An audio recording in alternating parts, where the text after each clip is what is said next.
हबीब जलीब ने कहा था कि हुक्मरान हो गए कमीने लोग, खाक में मिल गए नगीने लोग, हर मुहिब वतन जलील हुआ, रात का फासला तवील हुआ, आमिरों के गीत जो गाते रहे वही नामो दाद पाते रहे, रहजनों ने रेजनी की थी, रहजनों ने रेजनी की थी, रहबरों ने भी क्या कमी की थी। सर, मैं अभी सुन रहा था हमारे शिंदे ग्रुप के शिवसेना के पार्टी लीडर अपनी तकरीर कह रहे थे, कहा कि 6 दिसंबर में जब बाबरी मस्जिद को शहीद किया जा रहा था तो उस वक्त के वजीर आज़म नरसिम्हा राव पूजा कर रहे थे, आप ही ने कहा, और कहा कि वो डिस्टर्ब नहीं करना। तो ये बड़ा अजीब मौका है कि बीजेपी की ताईदी पार्टी ये कह रही है कि नरसिम्हा राव ने कहा कि मुझे डिस्टर्ब मत करो, मैं पूजा कर रहा हूं, और जिसने रथ यात्रा निकाला, इन दोनों को मोदी सरकार ने इस मुल्क का सबसे बड़ा सिविलियन अवार्ड दे दिया, सबसे बड़ा सिविलियन अवार्ड दे दिया। तो ये बताता है कि इंसाफ जिंदा है या जुल्म को बरकरार रखा जा रहा है। तीसरी बात यह है कि सर, इस ऐवान में सियासी पार्टियां आएंगी चले जाएंगी, आप आए मैं आया हम भी चले जाएंगे, मैं जमीन की गिजा बन जाऊंगा, ये ऐवान तो बाकी रहेगा। मगर सर, मैं ताजुब कर रहा हूं कि लोकसभा मुख्तलिफ आवाजों में कैसे बोल सकता है। लोकसभा तो एक ही आवाज में बोलना चाहिए, और लोकसभा भी भारत के संविधान आइन के बेसिक स्ट्रक्चर का ताबे है। और सर, ये इसलिए कह रहा हूं कि 16 दिसंबर को ये ले कर देता हूं, 16 दिसंबर 1992 को इसी लोकसभा ने एक रेजोल्यूशन पास किया था। आप इजाजत दीजिए तो मैं पढ़ता हूं सर। दिस हाउस, अच्छा, ये गुलाम नबी उस वक्त के मिनिस्टर थे, आज नहीं है, उनका नाम नहीं लेना चाह रहा था। This house strongly and unequivocally condemns the desecration and demolition of the Babri Masjid at Ayodhya by and at the instigation of forces represented among others by VHP, RSS and the Bajrang Dal, which has caused communal violence in the country. Such act of vandalism was carried out not only in violation of order of the Supreme Court, but amounted to an attack on the secular foundations of our country.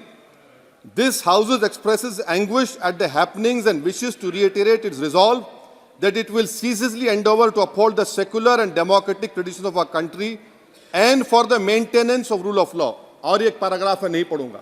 मैं ताजुब कर रहा हूं कि जब इस ऐवान ने एक रेजोल्यूशन पास किया तो हुकूमत आएगी जाएगी, और हुकूमत, ये मोदी हुकूमत जश्न मना रही है जो 6 दिसंबर को हुआ। तो ये एक बात है सर। चौथी बात यह है कि सर, नहीं, 6 दिसंबर के ऊपर कोई जश्न नहीं है। राम मंदिर के निर्माण की जो प्रतिष्ठा हुई है उसको संबोधन कर रहा है, और वो सर्वोच्च न्यायालय के द्वारा तथ्यों के आधार पर दिए गए निर्णय के कारण से हुआ है। सर्वोच्च न्यायालय का निर्णय है, तथ्यों के आधार पर निर्णय है। वो विषय आपने बोल दिया, ठीक है, ओके। परंतु जो मंदिर का निर्माण है वो नियमानुसार सर्वोच्च न्यायालय के निर्णय से तथ्यों को देख करके। एक सेकंड, आप इस्लाम के बहुत जानकार हैं, विद्वान हैं वैसे भी, अब कानून के, यदि किसी अन्य धर्म के स्थान पर मस्जिद बनाई जाए तो शायद उसको मान्य नहीं किया जाता। अभी एएसआई ने, सुप्रीम कोर्ट ने स्वीकार किया है कि वहां पर राम मंदिर था। तो इस विषय केवल यह है कि वहां पर राम मंदिर ठीक बना कि नहीं बना, वो विषय हो गया। तो कृपया इस पर यदि आप कुछ बोले तो बोलें प्लीज। सर, मैं आपको गलत साबित कर दूंगा सर भी।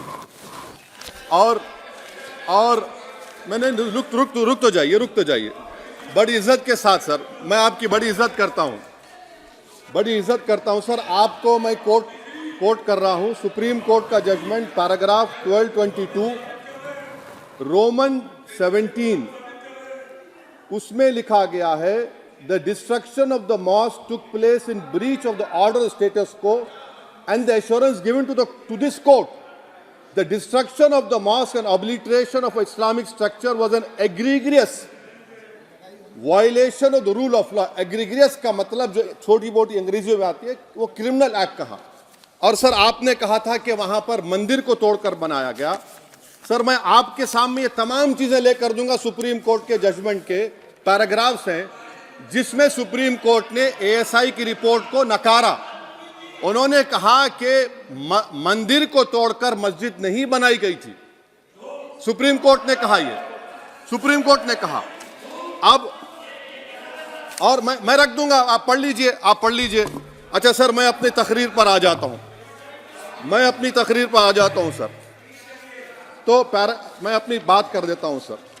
तो मैं ये पूछना चाह रहा हूं कि क्या मोदी सरकार एक समुदाय, एक मजहब की सरकार है या पूरे देश के मजाहिब को मानने वालों की सरकार है? जिसको नहीं मानते उनकी सरकार है, हमको बता दीजिए।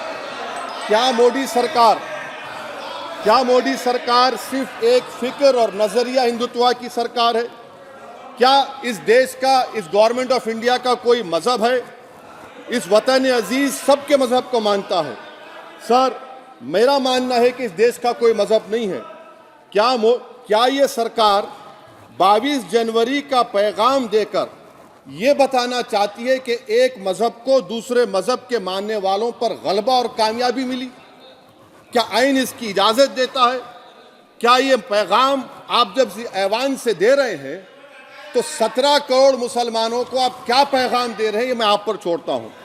सर 49 में धोखा हुआ, 86 में धोखा हुआ, 92 में धोखा हुआ, 2019 और 22 में भी इस ऐवान के जरिए हमको धोखा दिया जा रहा है।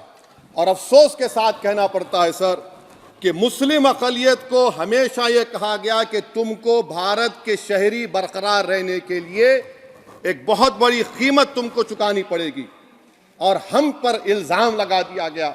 सर क्या मैं बाबर का स्पोक्स पर्सन हूं? क्या मैं जिना का स्पोक्स पर्सन हूं? क्या मैं औरंगजेब का स्पोक्स पर्सन हूं? बताइए सर, आखिर मैं कहां तक आप मुझे लेकर जाएंगे? दूसरी बात यह है सर, दूसरी बात यह है कि फिर 6 दिसंबर के बाद देश में फसाद हुआ, नौजवानों को टाडा में डाला गया जो बूढ़े होकर निकले। यकीनन आपकी सरकार नहीं थी, आपकी सरकार नहीं थी। अच्छा, बल्कि मैं तो मर्यादा पुरुषोत्तम राम की इज्जत करता हूं, मगर मैं नाथूराम गोडसे से नफरत करता हूं। मेरी नस्लें नफरत करती रहेंगी क्योंकि नाथूराम गोडसे ने उस शख्स को गोली मारी जिसके जबान से आखिरी लफ्ज निकले हे राम। सर छठी बात यह है कि 87 में मलियाना हाशिमपुरा हुआ, 83 में नेल्ली हुआ, 44 में जम्मू में नस्ल कशी हुई, 2022 में हल्दीवानी में कत्ल हुआ। इतने धोखे सबसे बड़े किसको दिए गए? असदुद्दीन ओवैसी को दिए गए। मगर फिर भी मुझसे ही कहा जाता है कि वफादारी को तुम साबित करो अपनी ओवैसी। सर आज भारत के 17 करोड़ मुसलमान अपने आप को अजनबी और एलिनेट महसूस कर रहे हैं। मैं बहुत बड़ी नाइंसाफी होती है, सर ये कोई तारीखी नाइंसाफी को इंसाफ नहीं किया जा रहा है। स्पीकर बल्कि सर, अंग्रेजी में स्पीकर सर केवल एक प्रश्न का जवाब ओवैसी साहब दे दें कि बाबर को वो आक्रमणकारी मानते हैं या नहीं मानते हैं? पुष्पमित्रा संघा को आप क्या मानते हैं? बताओ, पुष्पमित्रा संघा को आप क्या मानते हैं? जम्मू के वो, कश्मीर के वो राजा को क्या मानते हैं जिसके पास एक फौज थी मंदिरों को तोड़ने के लिए? आप क्या मानते हैं? यही तो मैं कह रहा हूं कि निशिकांत दुबे 47 में आजादी मिली, असदुद्दीन ओवैसी से बाबर की बात पूछ रहे हैं। तुम गांधी की बात पूछते, तुम बोस की बात पूछते, तुम जलियांवाला बाग की बात पूछते, तुम काला पानी में जो मुसलमान शहीद हो गए उनकी बात पूछते, मगर बाबर की बात पूछी जाती है। तो सर मैं आपको बता रहा था, खामखा डिस्टर्ब किए सर, मुझे मेरा वक्त ले लिए निशिकांत दुबे। सर मैं आपसे कह रहा था, मोदी हुकूमत ये पैगाम दे रही है भारत के मुसलमानों को कि जान बचाना है या इंसाफ चाहते हो। मैं कह रहा हूं, मैं भीख नहीं मांगूंगा, मैं इस नंगी तासुब को कबूल नहीं करूंगा, मैं दूसरे दर्जे के शहरी के मौक़िफ़ को कबूल नहीं करूंगा, मैं अपनी शनाख्त को नहीं मिटने दूंगा। अब मैं झूठी और दिल फरेब बातों पर हरगिज भरोसा नहीं करूंगा। मैं वो काम नहीं करूंगा जो बीजेपी और नाम निहाद सेकुलर पार्टियां चाहती है मैं वो काम करूंगा जो आपको पसंद नहीं है, संविधान के दायरे में रहकर। सर, कंक्लूजन में मैं आपको बताना चाहता हूं कि आज इस देश को किसकी जरूरत है। इस देश को अयोध्या में, तारीख शायद नहीं पढ़ते होंगे, मौलाना अमीर अली कौन थे, पुजारी बाबा रामचरण दास कौन थे, अयोध्या के पुजारी थे। दोनों ने मिलकर अंग्रेजों के खिलाफ जंग लड़ी थी और दोनों ने, अंग्रेजों ने इनको गिरफ्तार किया और एक पेड़ पर मौलाना अमीर अली को और पुजारी रामचरण दास को फांसी दे दी गई। देश को इनकी जरूरत है। देश को शंभू प्रसाद, अचन खां, ये राजा देवी बख्श सिंह के फौज में थे, अंग्रेजों से मुकाबला किया, मुसलमान की लाश को जला दिया गया और शंभू प्रसाद को दफना दिया गया। इस देश को यह जरूरत है, देश को बाबा मोदी की जरूरत नहीं है। आज भारत को अयोध्या के मौलाना अमीर अली और रामचरण दास, अचन खान, शंभू खान की जरूरत है। सर, मैं अभी सुन रहा था ये नाम निहाद सेकुलर पार्टियों के बयानात को। क्या होता है सर, मैं खत्म कर रहा हूं, क्या होता है सर, जब काजी साहब गवाहों को लेकर दुल्हन के पास जाते कि तुमको निकाह कबूल है, तो दुल्हन शर्मा के खामोश बैठ जाती।